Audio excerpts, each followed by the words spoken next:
अस्सलाम वालेकुम फ्रेंड्स, उम्मीद है कि आप सब खैरियत से होंगे। तो फ्रेंड्स, आज मैं आप लोगों के लिए जो टिप्स लेकर आई हूँ वो बहुत ज़बरदस्त है और आसान भी है।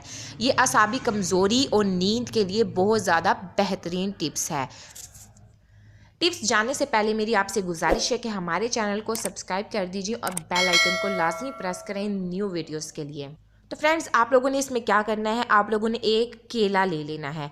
केला आप लोगों ने छिलके के साथ लेना है और याद रखें कि छिलके के ऊपर कोई भी ब्लैक स्पॉट नहीं होना चाहिए। अक्सर दफ़ा जो केला होता है कहीं कहीं से गला हुआ होता है, वैसा नहीं, बिल्कुल क्लियर आप लोगों को चाहिए।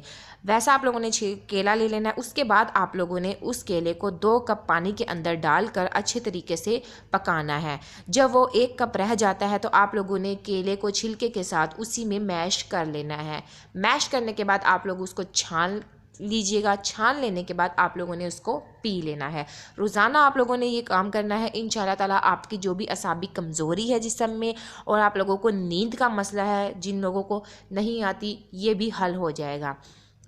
रेमेडीज़ होती हैं वो बहुत फ़ायदेमंद होती हैं। दूसरों से लाजमी शेयर किए करें और वीडियो को लाइक करें।